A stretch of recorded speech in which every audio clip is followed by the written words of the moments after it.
प्रस्तुत है कार्यक्रम post box number 111। Post box number 111। नमस्कार, मैं महेंद्र स्वागत करता हूं आपका पोस्ट बॉक्स नंबर 111 में। साथियों, आप जानते हैं कि पोस्ट बॉक्स नंबर 111 माननीय प्रधानमंत्री जी द्वारा मन की बात में छुए गए कुछ प्रमुख बिंदुओं का विस्तार है। 28 जनवरी को प्रसारित मन की बात में माननीय प्रधानमंत्री जी ने बायो उत्पादों को लेकर अपने मन की बात हमसे साझा की थी। उन्होंने उत्तर प्रदेश के एक गांव में महिलाओं द्वारा बनाए जा रहे बायो उत्पादों की प्रशंसा करते हुए खेती में इनके प्रयोग पर जोर दिया था। इस विषय पर कुछ और चर्चा करेंगे, लेकिन पहले सुनते हैं मन की बात का ये अंश। मुझे यूपी के बहराइच में स्थानीय चीजों के उपयोग से बायो फर्टिलाइजर और बायो पेस्टिसाइड तैयार करने वाली महिलाओं के बारे में पता चला।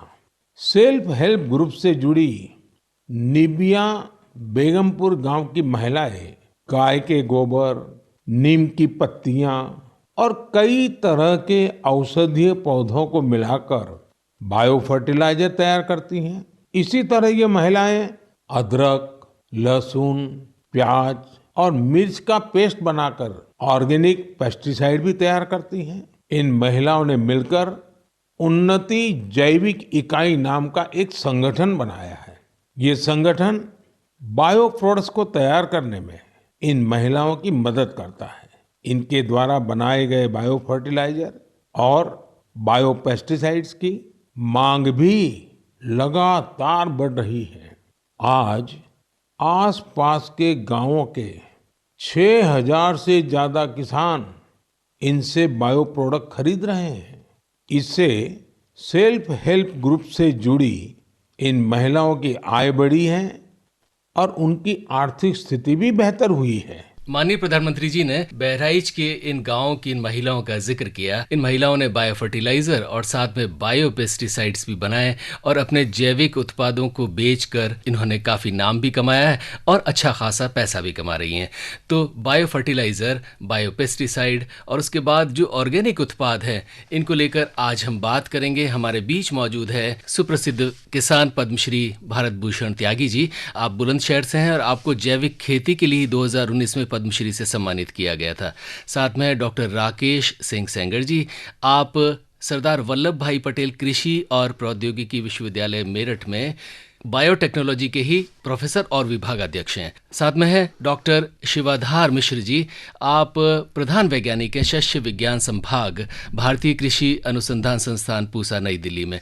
आप सभी का स्वागत करते हैं। भारत भूषण त्यागी जी, आपसे शुरू करूंगा। ये बताएं कि ये जो महिलाएं कार्य कर रही हैं, क्या ये व्यापक स्तर पर हो रहा है देश भर में, या आपको लगता है कि कुछ ही हिस्सों में ये कार्य हो रहा है? देखिए, 2015 के बाद श्रद्धेय प्रधानमंत्री जी के द्वारा जब जैविक खेती को एक राष्ट्रीय कार्यक्रम की भूमिका दी गई और उसी समय से एक नई लहर पूरे देश में आई और उसमें मुख्य बात थी किसानों के सामने कि खेती के लिए खाद कैसे बनाई जाए, दूसरा कीड़े बीमारियों को कैसे बचाया जाए और खरपतवारों के नियंत्रण की भी क्या बात जैविक खेती में कैसे की जाए। तो इन्हीं सभी मुद्दों को ध्यान में रखकर खेती तो परिवार का ही कार्यक्रम था और पूरे देश में जहाँ जहाँ भी जिस स्थिति में किसानों को लगा कि हम गाय को केंद्र में रखकर और कुछ वनस्पतियों को केंद्र में रखकर जिनमें कहीं न किसी प्रकार की नियंत्रण की क्रिया दिखती है, तो ये गांव में पुरानी परंपरा थी भारत की।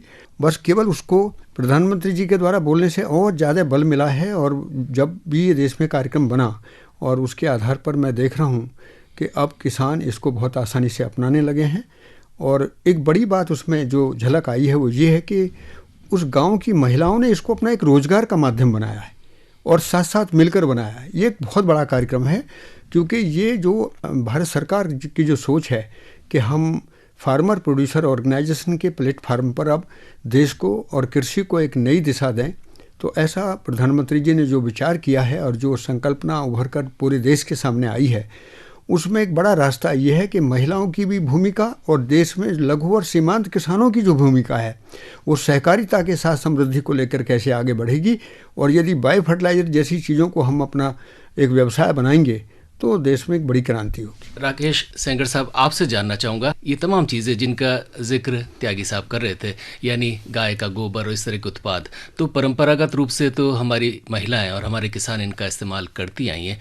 अब बताएं कि इनमें क्या क्रांति आई है, क्या परिवर्तन हुआ है कि इन उत्पादों को कुछ नई दृष्टि से देखा जा रहा है? एक्चुअली समय की ज़रूरत है कि इस समय लोगों को इको फ्रेंडली खेती करनी चाहिए, और इको फ्रेंडली खेती को बढ़ावा देने के लिए यदि ये बायो उत्पाद जितने भी आते हैं ये खेती को प्रोटेक्ट करते हैं, जिससे मानव स्वास्थ्य ठीक बना रहेगा। महिलाओं द्वारा जो ये कदम उठाया गया है ये सराहनीय कदम है, और माननीय प्रधानमंत्री जी ने जो इसको प्रमोट करने की बात कही है तो वो भी बहुत अच्छी बात है कि इससे लोग प्रेरित होंगे और इस तरह के स्टार्टअप इस क्षेत्र में और आगे आएंगे, जो बायो फर्टिलाइजर या बायो पेस्टिसाइड्स बनाकर और मार्केट में लाएंगे तो उनकी आमदनी भी बढ़ेगी, गांव की आय भी बढ़ेगी, और जो इस तरह के स्वयं सहायता समूह है जो आगे आएंगे इससे और किसान प्रेरित होंगे, और वो भी इस तरह के छोटे से स्टार्टअप को स्टार्ट करके अपनी आय को बढ़ाकर इको फ्रेंडली खेती को हिंदुस्तान में बढ़ावा दिया जा सकेगा।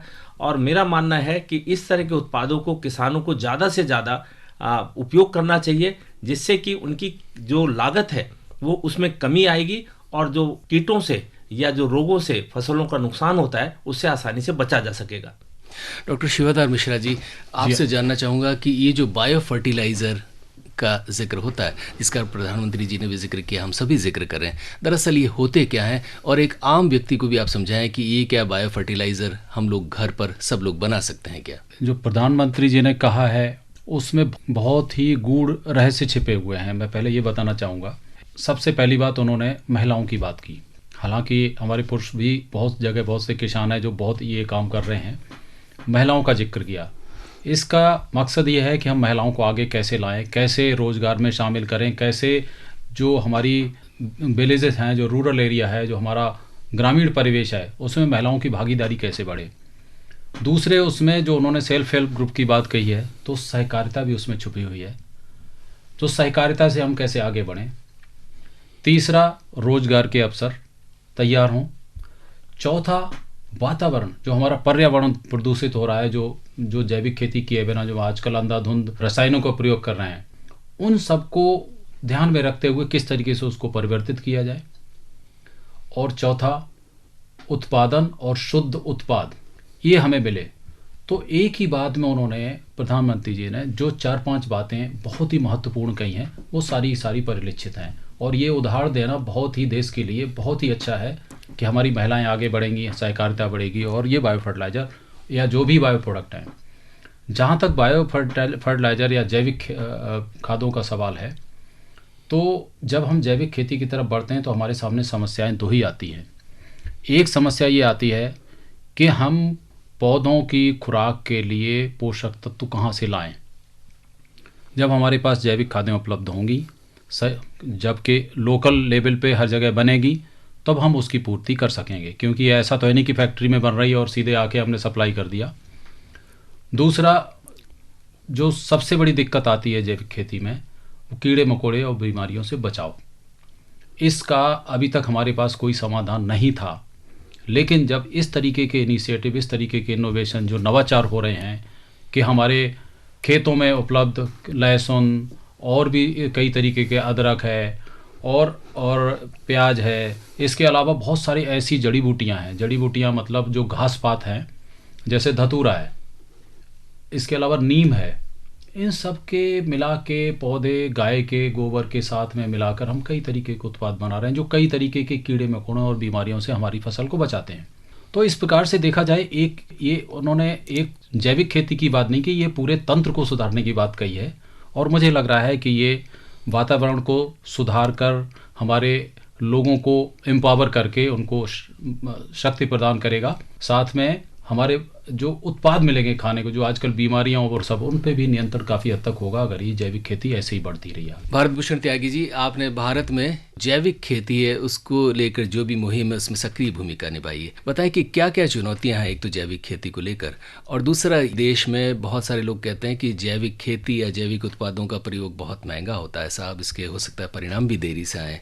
और सच बात यह है कि ज़मीनी स्तर पर अभी भी ज़्यादातर खेतियों में, यूँ कहें कि लगभग सभी प्रकार की खेतियों में अभी भी जो रसायन है उनका इस्तेमाल हो रहा है। इस चुनौती का कैसे सामना करें? रसायनों का उपयोग क्या यूं ही चलता रहेगा या कम हो पाएगा? और क्या ये जो जैविक खेती है ये कुछ अफोर्डेबल भी बन सकती है क्या? देखिए, जो बात आपने कही है ये वास्तव में इसी पर पूरे देश को विचार करने की ज़रूरत है। सबसे पहले हमारा ध्यान जाए कि बढ़ती हुई जनसंख्या या बेरोजगारी या किसानों की आमदनी या पर्यावरण के मुद्दे, प्राकृतिक असंतुलन के मुद्दे, हम सबसे पहले ध्यान दें कि हम किन परिस्थितियों से निकले थे और किन परिस्थितियों में आगे चल के फंसने की हमारी स्थिति बन रही है। तो ऐसे में जैविक खेती किसी का कोई फैशन नहीं है। जैविक खेती सही मायने में जिस प्रकार हमने खेती को बाजार के साथ जोड़कर देखा तो हम प्रकृति के विरोध में चले गए। आज हम कह रहे हैं कि हम जैविक को बाजार के साथ तो रखें लेकिन प्रकृति की व्यवस्था की अनदेखी ना करें। तो जब हम प्रकृति की व्यवस्था की बात करते हैं तो जैविक खेती के पूरे सिद्धांत प्रकृति के साथ जुड़ते हैं।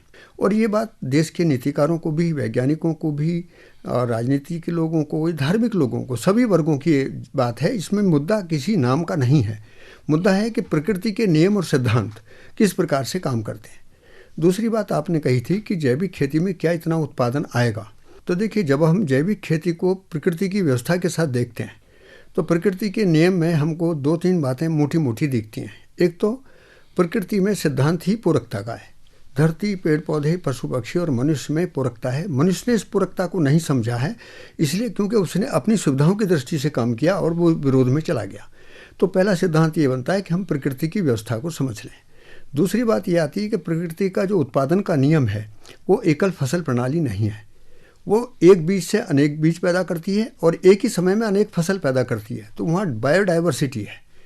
तो विविधता के नियम के आधार पर यदि हम सही समय को, सही दूरी को और पूरे श्रम के विज्ञान को समझकर जमीन की ये वैज्ञानिक दृष्टिकोण की बात है पूरी की पूरी। हम क्या कर रहे हैं कि हम कई बार विज्ञान को, तकनीकी को एक तरफ रखते हैं, कई बार इधर भागते हैं, कभी बार इधर भागते हैं। तो यदि पूरे देश में ये शोध हो जाए कि प्राकृतिक नियम के अनुसार खेती का किस तरीके से पूरा एक नया डिज़ाइन बनाया जाए, तो मुझे लगता है कि मैं एक प्रयोगकार किसान हूँ और बड़े विश्वास के साथ ही कह रहा हूँ कि जैविक खेती में उत्पादन पहले ही वर्ष से बढ़ता है और कोई भी लागत हमको बाजार से और बाहर से खरीदने की ज़रूरत नहीं है। क्योंकि जैसे ही हम अनेक फसलों को साथ साथ लगाते हैं, कीड़ी बीमारियों का प्रकोप कम होने लगता है, हमारी ज़मीन का कार्बन बढ़ने लगता है, पानी की आवश्यकता कम होने लगती है, जुताई कम होने लगती है। तो मैंने ये देखा कि जो पैरामीटर जहाँ हमको परेशान कर रहे हैं उसमें परिवार की भागीदारी बढ़ जाती है। और यही नहीं, मैं थोड़ा सा और निवेदन करूँगा कि जैविक खेती को लेकर जो भी भ्रांतियाँ हैं, जैसे कई बार भ्रांति आती है हमारे पास इतना पशुपालन नहीं है, इतना गोबर नहीं है, इतना कूड़ा कचरा कहाँ से आएगा, इतना कंपोस्ट कहाँ से आएगा। तो इसको भी मेरे देश के किसान भाइयों को, और वैज्ञानिक तो इस बात को पूरी तरीके से पहले से ही कहते रहे हैं, उन्होंने कहा है कि जैविक खेती का और रासायनिक खेती का तुलना करने का कोई आधार नहीं है। जैविक खेती में जो आपूर्ति है वो बैक्टीरिया के द्वारा है, बायो फर्टिलाइजर के द्वारा। बायो फर्टिलाइजर हम किनको कह रहे हैं? जिनमें बैक्टीरियल फॉर्मेशन के द्वारा हम जमीन के न्यूट्रिशनल वैल्यू को पूरा करते हैं, पोषक तत्वों की आपूर्ति करते हैं। और रासायनिक खेती में वो चीज़ें हमने बाहर से लाकर डाली। तो यहाँ पर इनपुट मैनेजमेंट की बात नहीं है, ये नेचुरल सिस्टम में प्रोडक्शन मैनेजमेंट है।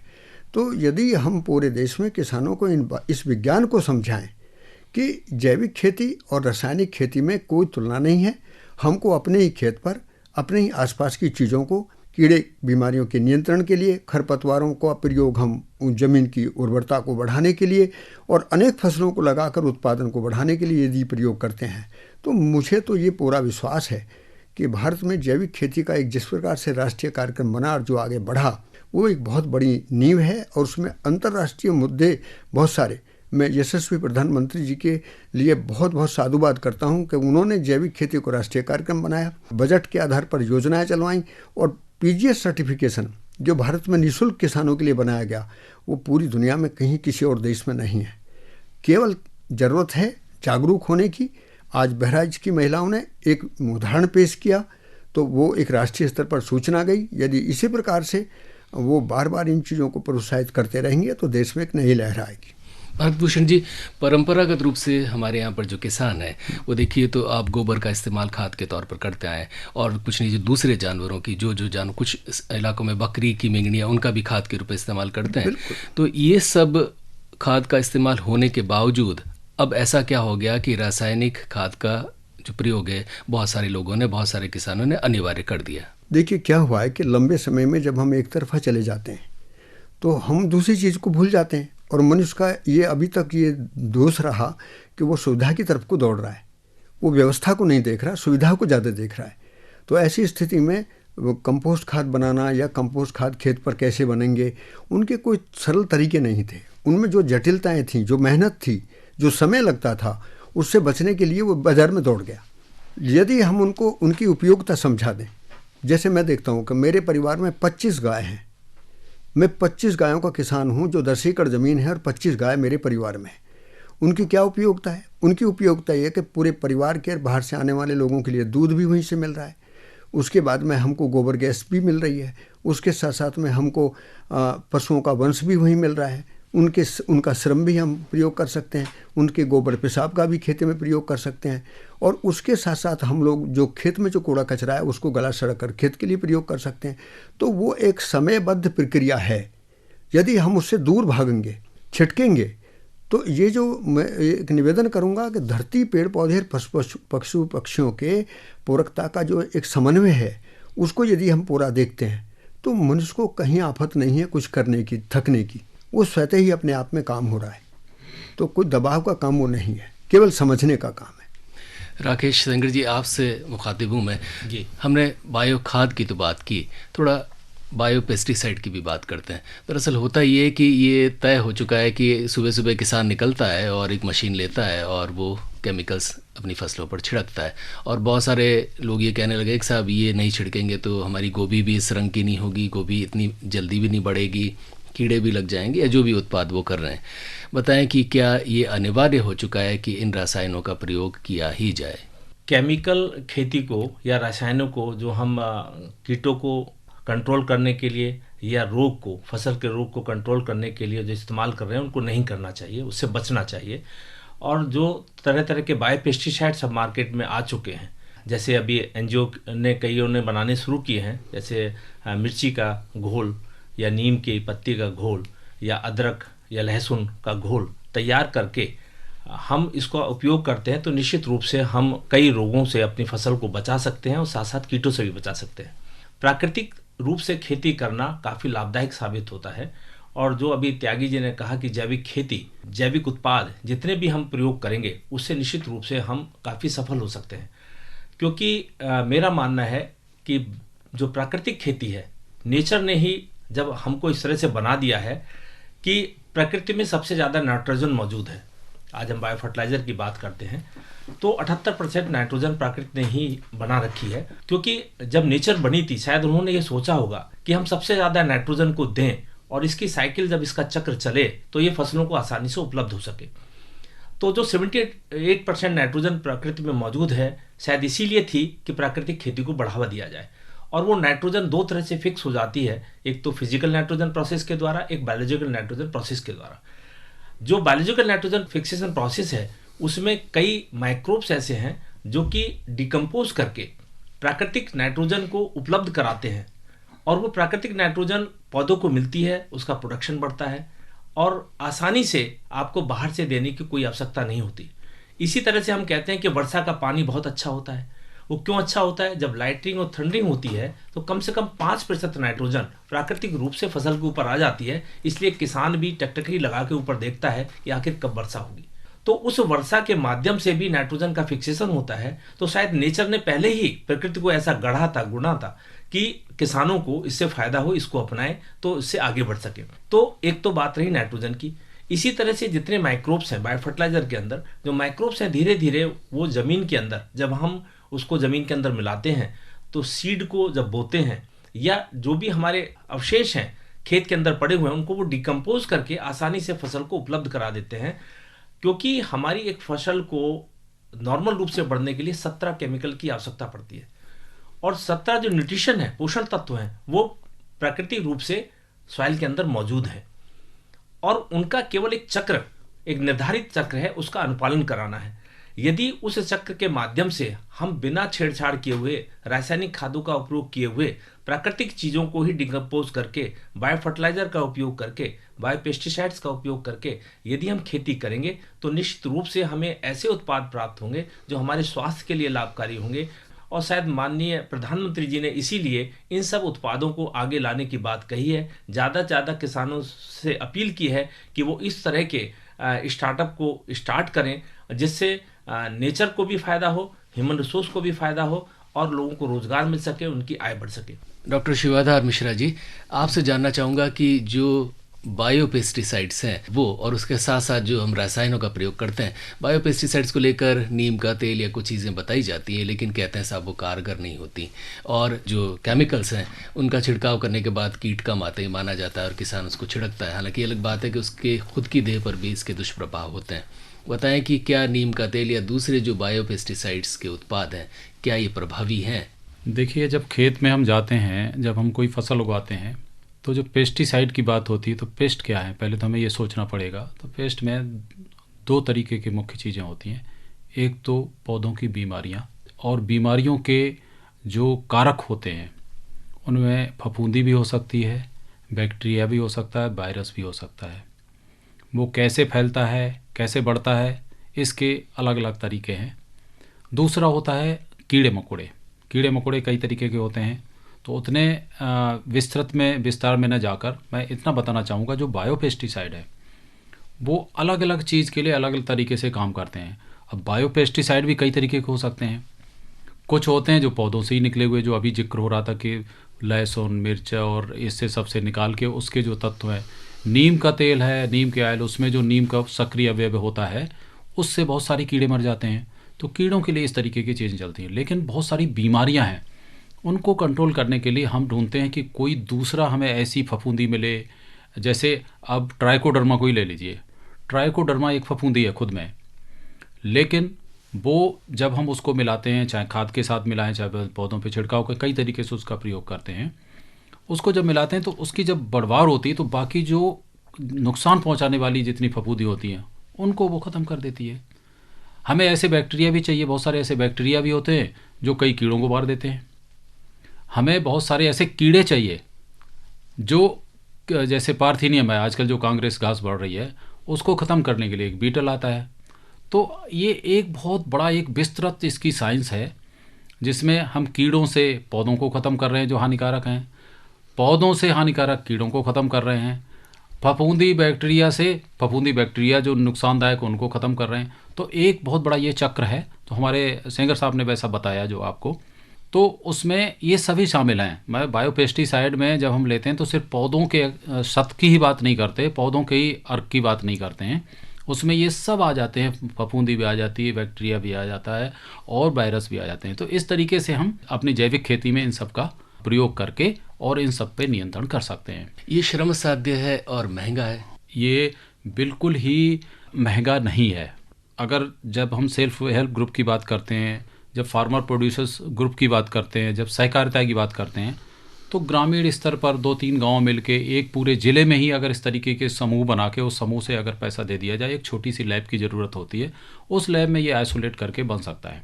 तो थोड़ी इसमें जो साइंस की, जो हमारे वैज्ञानिक लोग हैं, उनकी थोड़ी मदद की ज़रूरत पड़ेगी। और जब वो तकनीकी ज्ञान हमारी जो रूरल यूथ है, जो हमारे ग्रामीण जितने भी युवा हैं, वो सीख सकते हैं, घर पे कर सकते हैं, सारे बायो फर्टिलाइजर बना सकते हैं। सरकार इतना इसके पीछे बहुत सारे इस योजनाएं भी चला रही है, जिन योजनाओं में इन सबको सहयोग, आपको ट्रेनिंग की व्यवस्था है, आपको जो फंड चाहिए, पैसे चाहिए, उसकी व्यवस्था है, आपको लोन मिल सकता है। तो हर तरफ से रास्ते खुले हुए हैं कि हम किस तरीके से जैविक खेती में आगे आएँ और उसको करें। तो मैं ये बताना चाहूँगा, जो 17 तत्व हैं वो आपका बैंक अकाउंट जैसा है हिसाब किताब। इसमें आपका सेविंग बैंक अकाउंट है, उसे ज़मीन को मान लीजिए वो अकाउंट है, उसमें 17 तत्व पड़े हुए हैं। अब आप चेक से निकाल लें, चाहे नगद निकाल लें, कैसे भी निकाल लें, उसमें कम तो होना ही होना है। आपने कोई फसल ली, फसल ने उसका उपयोग कर लिया। हमारी सबसे बड़ा काम है, जो किसान भी करता है, वैज्ञानिक भी करता है, सभी करते हैं, को उस अकाउंट में से जो हमने निकाला उसमें पूरा कैसे किया जाए। बहुत सरल तरीके से मैं समझा रहा हूँ। तो इसमें यह होता है कि हम अकाउंट में कुछ चीज़ें तो डालते रहते हैं। अब जैसे जो हमारी खेती, जो आजकल मॉडर्न खेती जिसे कहते हैं, उसमें केमिकल डाल रहे हैं, सब कुछ डाल रहे हैं, लेकिन अब आप देखे होगा ना, उपज बढ़ रही है और जो जहरीले हो रहे हैं सारे उत्पाद। लेकिन हम अगर देखें, उसमें हम ज़्यादा से ज़्यादा 17 में से कितने डालते हैं? 17 में से ज़्यादा 4 डाल रहे हैं हमारे किसान भाई। नाइट्रोजन, फास्फोरस, पोटास और आजकल जिंक भी कहीं डालने लगे हैं, सभी वो भी नहीं डालते हैं। तो बाकी चीज़ तो निकल ही रही है उसमें से, वो कहाँ से आएगी? तो इसलिए ये जैविक खेती का जो मुख्य सिद्धांत है कि हम अपनी जितने भी अवशेष निकलें उन सबको पुनर्चक्रीकरण करें। अगर हमारी गाय वो चारे को खाई उस खेत से उगे हुए, तो गाय का गोबर भी वहीं आना चाहिए। जिससे कि वो सारे के सारे तत्व उसमें चले जाएंगे। तो आपके 17 के 17 जैसे निकाले थे वैसे ही वापस आ गए, आपका अकाउंट ठीक ठाक है। रही बात नाइट्रोजन की, ज़्यादा ली है तो वो वातावरण से भी मिल रही है, और हम अगर हेर फेर से खेतों को उगा रहे हैं, जैसे साथ में दलहनी फसलों का समावेश कर रहे हैं, तो हमारी वातावरण की नाइट्रोजन आ रही है। बाद में जो हमारा भगवान प्राकृतिक रूप से जो बादल गरजने पर उसे देता है वो तो देता ही रहेगा। तो इसमें मैं सोचता हूं कि इसको एक अकाउंट की तरह से देखा जाए खेती को, और उस अकाउंट में पैसे कम न होने दिए जाएं। ब्याज के रूप में भगवान नाइट्रोजन देता ही जा रहा है। जी ठीक है। भारतभूषण त्यागी जी, थोड़ा सा भारत से बाहर चलते हैं। विकसित देशों में एक सर्टिफिकेशन की परंपरा है और वो काफ़ी कड़े होते हैं। यानी आप किसी भी स्टोर पे सब्जी खरीदने जाएंगे तो एक तरफ तो आपको साधारण जिसे रसायन युक्त पालक कह देना चाहिए वो मिलेगा, और दूसरी तरफ ऑर्गेनिक पालक मिलेगा, और इनकी कीमतों में बहुत बड़ा अंतर होता है। और ये कीमतों में अंतर यहाँ पर आना चाहिए। एक तो इतना कीमत में अंतर हमारे यहाँ नहीं होता, दूसरा ये भी कहा जाता है कि जो ऑर्गेनिक उत्पाद हमारे यहाँ पर बाज़ार में मिल रहे हैं, क्योंकि उसका स्टैंडर्ड सर्टिफिकेशन इस ढंग से नहीं होता, तो संभव है उनमें भी रसायनों का इस्तेमाल हुआ हो। तो पहला प्रश्न तो मेरा ये कि ये स्टैंडर्ड थोड़ा सा हम कैसे सुधारें, कैसे उसके मानक बनाए जाएं। दूसरा ये कि कीमतों में जो अंतर है, एक आम आदमी के लिए अगर उसे 10 रुपये का पालक मिल रहा है और उसी की कीमत उसे 25 रुपये देनी पड़े तो थोड़ा सोचता है। तो थोड़ा सा बायो उत्पाद जो है उनकी मार्केट वैल्यू बढ़ सके, उनके प्रोडक्शन में थोड़ी सी लागत में कमी आ सके, आम आदमी को भी ठीक ठाक मिल सके और सर्टिफिकेशन भी ठीक ठाक हो सके, इनके बारे में आपके विचार जानना चाहूँगा। देखिए, अभी डॉक्टर शिवाधर ने बहुत सुंदरता से एक बात बताई कि खनिज के रूप में खजाना तो सारा मिट्टी के अंदर है। अब उस खजाने को हम किस तरीके से प्रयोग कर रहे हैं। मान लिया हमने कुछ खजाने का प्रयोग ही नहीं किया तो बेकार है, ना तो निकला ही ना गया, कहीं ना आया। तो ज़मीन के अंदर स्थिति और गति में बायो फर्टिलाइज़र की एक बड़ी भूमिका है। वो जो खनिज स्थिति में रहते हैं उनको वो घोलकर गति में करते हैं, और इसी का माध्यम बैक्टीरिया है। बैक्टीरिया के लिए कार्बन है। तो एक सरलता में किसान भाइयों को समझने की ज़रूरत है कि यदि खेत का कूड़ा कचरा खेत में रहेगा और हम विभिन्न प्रकार के कूड़े कचरे से काम करेंगे और पशु पक्षियों की भूमिका भी उसमें तय करेंगे तो हमारा खेत समृद्ध हो जाएगा।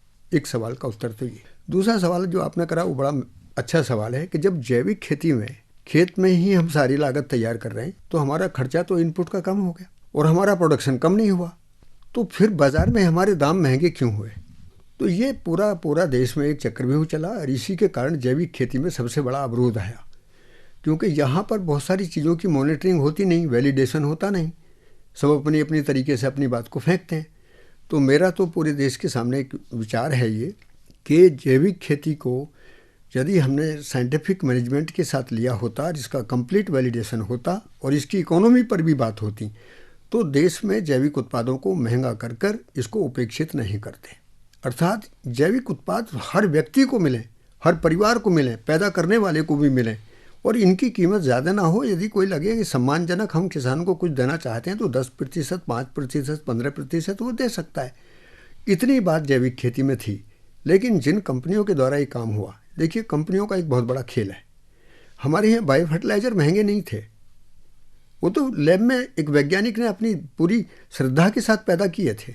लेकिन जब उनका डिस्ट्रीब्यूशन चैनल हमने कंपनियों के द्वारा पूरा कराया तो उसी बोतल की कीमत जिसमें माल तो 2 रुपये का था और वो 200 रुपये में बेची तो वो महंगे हो गए।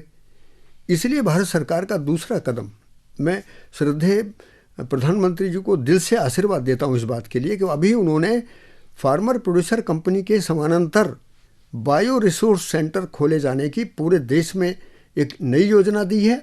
और उन्होंने कहा है कि जो रिसोर्सेज हैं, चाहे वो हम वनस्पतियों से ले रहे हैं, चाहे हम लैब से ले रहे हैं, चाहे हम गाय से ले रहे हैं, उसको किसान अपने खेत पर तैयार करें, उसको व्यवसाय के रूप में अपनाएं और सबको बांटें, सबको मिलकर ये काम हो। ये देश के लिए एक अभियान है। तीसरी बात आपने रखी वो है सर्टिफिकेशन को लेकर। सर्टिफिकेशन के लिए तो इस देश में जितना काम हो वो गजब का काम था, लेकिन हम किसान तक नहीं पहुंचा पाए। ये हमारी कमजोरी है और ये पूरे देश को इस पर समझने की ज़रूरत है। भारत में जब थर्ड पार्टी सर्टिफिकेशन की चर्चा चल रही थी तो एपीडा नोडल एजेंसी के रूप में पूरी देश दुनिया के जो स्टैंडर्ड्स हैं उनको देख रहे थे कि हमारे सामान कहाँ जा सकते हैं और कहाँ से हम सामान ले सकते हैं।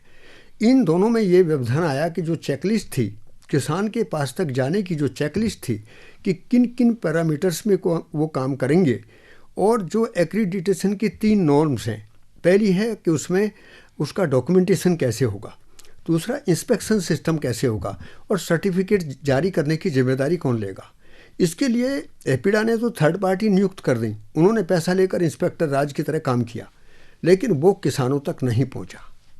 इसीलिए भारत सरकार ने 2015 के बाद विशेष रूप से प्रधानमंत्री जी ने इसका संज्ञान लिया और उन्होंने कहा कि इनको इतना सरल और प्रभावी बनाया जाए ताकि एक्रीडिटेशन की जिम्मेदारी जो कंपनियों को हम दे रहे थे, हम इंस्पेक्टर को दे रहे थे, हम उस सज्जन किसान को क्यों ना दें जो किसान खेत में खेती करता है। तो हमने वो सारी जिम्मेदारी एक पीयर अप्रीजल रिपोर्ट के साथ में किसानों को देने की बात कही, और उसी में भारत सरकार ने एक सर्टिफिकेशन प्रोसेस बनाया जिसका नाम है पार्टिसिपेटरी गारंटी सिस्टम।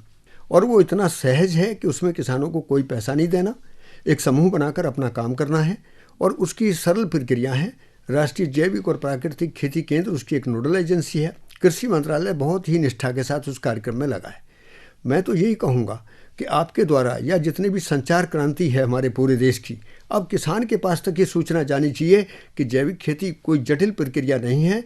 खेत खाद पर बना सकते, मतलब खेत पर खाद बना सकते हो, दवाई बना सकते हो, उत्पादन नहीं कम होगा। मौसम को देखकर आगे बढ़ें, जो अभी हमारे डॉक्टर साहब कह रहे थे कि हमको सारे पैरामीटर पर काम करना है। तो ऐसी स्थिति में आज जो अंतर्राष्ट्रीय मुद्दे पर जो चीज़ें बहुत रुकावट बनी हुई हैं, भारत में वो रुकावट नहीं है।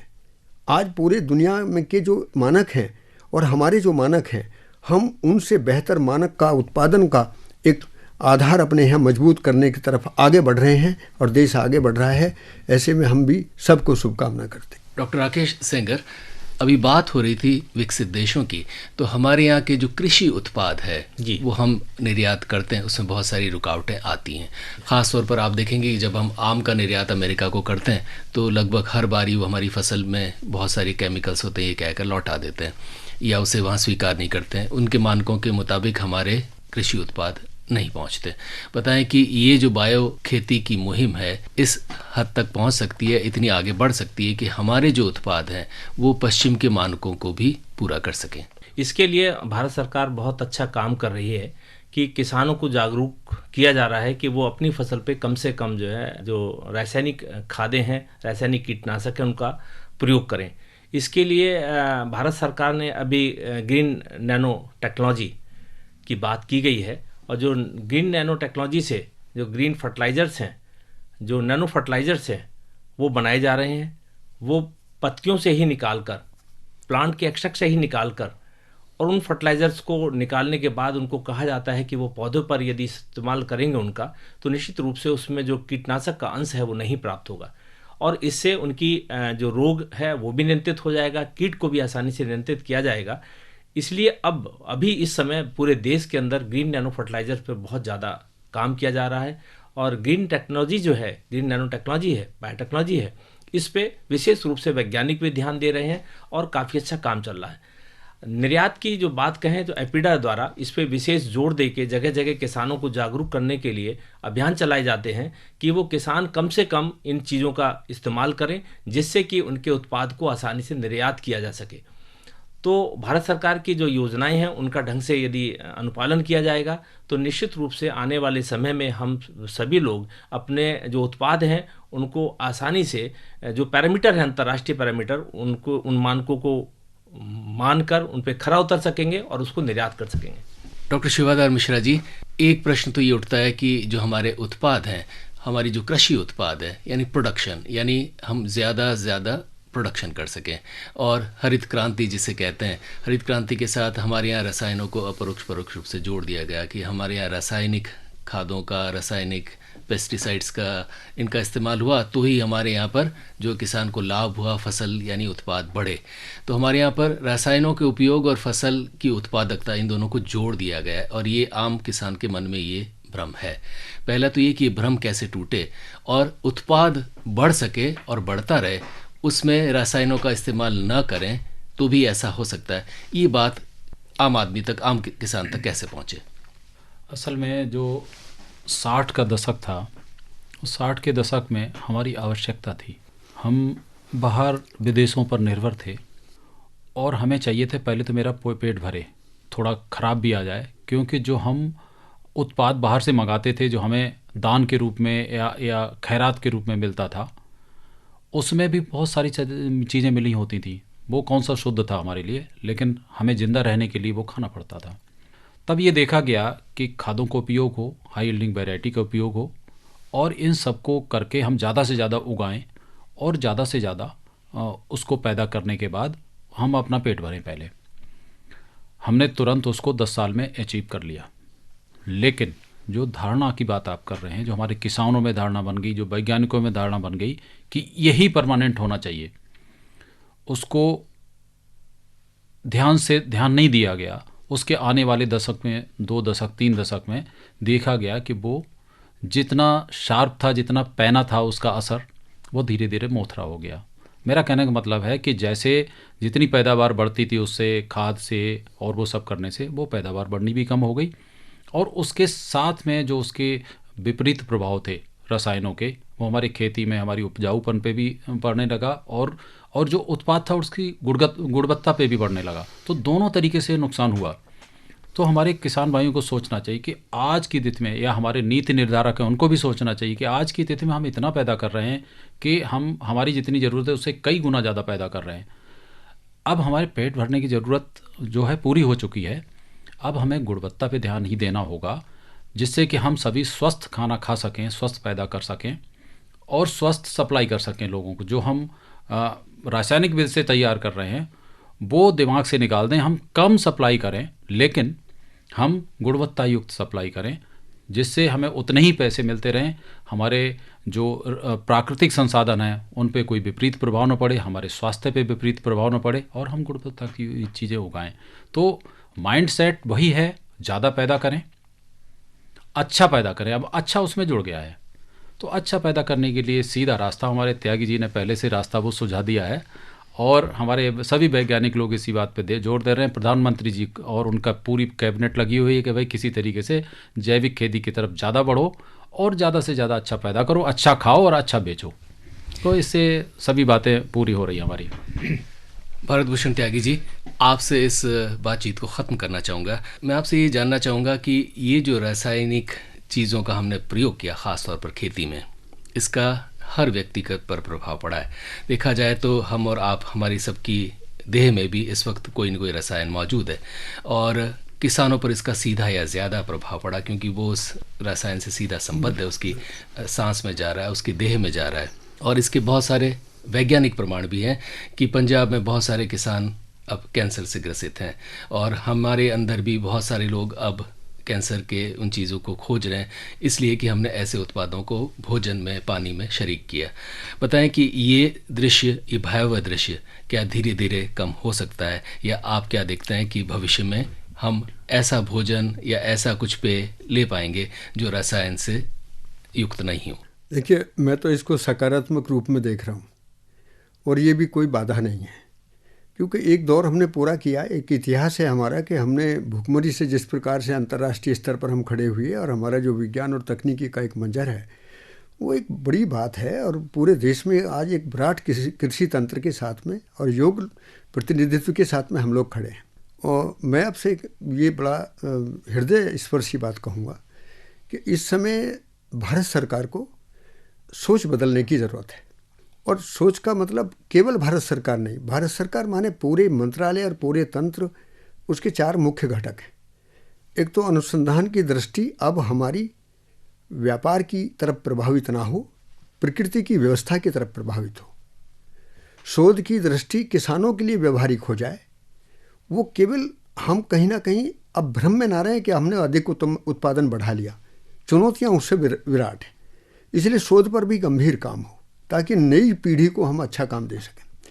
तीसरा काम है कि जो कृषि नीति बनती है, कृषि नीति हमारी कम से कम प्राकृतिक दृष्टि से यूनिवर्सल फ्रेम में बने, हम छोटे मुद्दों को नीति में ना लाएं।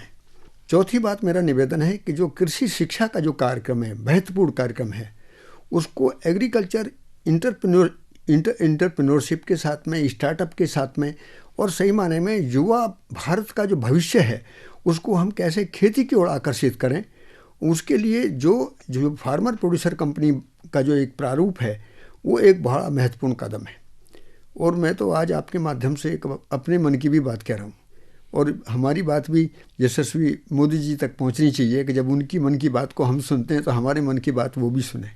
हम अपनी मन की बात ये कहना चाहते हैं कि जिस तरीके से उन्होंने किसानों की आमदनी बढ़ाने की संकल्पना का उदय हुआ, ये मैं चूँकि किसान हूँ और 76 से मैंने खेती शुरू की थी और मैंने वो दौर देखे।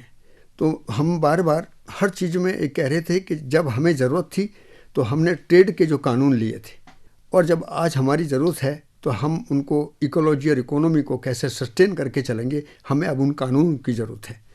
इस पर देश के सभी लोगों को विचार करने की ज़रूरत है कि हम मुद्दा केवल MSP भर तक ना रह जाएं, हम छोटी सोच के साथ ना चलें, बल्कि हम किसानों की आमदनी बढ़ाए जाने के लिए, किसानों का सम्मान बढ़ाए जाने के लिए, और हमारे अपने गांव की जो टूटी हुई जर्जर व्यवस्था है इस समय, आज आप गांव में जाकर देखिए, मैं गांव के अध्ययन करता हूं तो गांव में कम से कम भी 40% मकानों पर ताले लगे हुए हैं। इस देश के लोगों को ये देखने की ज़रूरत है। हमने गाँव को तोड़कर और नगर बसाने शुरू किए और इस पलायन में हम प्रकृति से दूर होते चले गए। आज जो डॉक्टर सेंगर और डॉक्टर शिवाधर जी ने जो बात कही, लेकिन त्यागी जी, शहर का पेट तो गांव ही भर रहा है। हाँ, मैं वही कह रहा हूँ कि मैं उसी को ध्यान दिलाना चाहूँगा कि एक दौर था कि हमने एक एक्सपर्टीज के साथ में दुनिया के सामने खड़े हुए, लेकिन हमको अपनी मूल विरासत को नहीं छोड़ना चाहिए। और आज यशस्वी प्रधानमंत्री जी के नेतृत्व में जिस प्रकार से गांव आगे बढ़ा है, तो मैं उनसे जो हृदय का निवेदन मेरा ये है कि आज पुनः वो अनुसंधान केंद्रों को, शिक्षा जगत की बात को, शोध के कार्यों को, तकनीकी और विज्ञान को अच्छे तरीके से बजट से समृद्ध करते हुए, अच्छे तरीके से तकनीकी और ज्ञान से समृद्ध करते हुए देश को एक नई क्रांति की ओर ले जाने का एक नया आह्वान खड़ा करें। ये कार्यक्रम उनका सफल होगा। हम अपनी मन की बात से भी ये कहते हैं कि हम सौभाग्यशाली हैं, और मैं आज ऐसे दौर में बैठ के बात कर रहा हूँ जहाँ कृषि जगत के 2 तपस्वियों को हमने भारत रत्न उनको मिला है। वो बड़ी गदगद हैं हम लोग, डॉक्टर स्वामीनाथन को और चौधरी चरण सिंह को, क्योंकि हम एक को हमने किसान नेता के रूप में और एक के बगैर, तो दोनों ध्रुव को पकड़कर किस तरीके से देश को आगे बढ़ाने की बात यशस्वी प्रधानमंत्री जी के द्वारा हो रही है। हम हृदय से पूरे देश के लिए, सभी किसानों के लिए और अपने प्रधानमंत्री जी को हृदय से साधुवाद करते हैं। पद्मश्री भारत भूषण त्यागी जी, डॉक्टर राकेश सिंह सेंगर जी और डॉक्टर शिवाधार मिश्रा जी, आपका हृदय से आभार। उम्मीद करते हैं हमारे देश के किसान, कृषि उत्पादों से जुड़े छोटे और बड़े व्यवसायी अपनी उपज में हमारे परंपरागत तरीकों का इस्तेमाल करते हुए बायो खाद और बायो कीटनाशकों का प्रयोग ज्यादा से ज्यादा करेंगे, तभी तो हकीकत में तब्दील हो पाएगी माननीय प्रधानमंत्री जी के मन की बात। मन की बात के प्रसारण वाले रविवार को छोड़कर बचे हुए सभी रविवारों को हम लेकर आते हैं आपके लिए पोस्ट बॉक्स नंबर 111, जिसमें हम करते हैं माननीय प्रधानमंत्री जी द्वारा मन की बात में प्रकट किए गए कुछ प्रमुख बिंदुओं का विस्तार। मन से मन की बात के साथ जुड़कर आगे बढ़ते हैं तो देश आगे बढ़ता है। ये सिलसिला जारी रखेंगे। फिलहाल महेंद्र सिंह लालस को आज्ञा दीजिए। नमस्कार।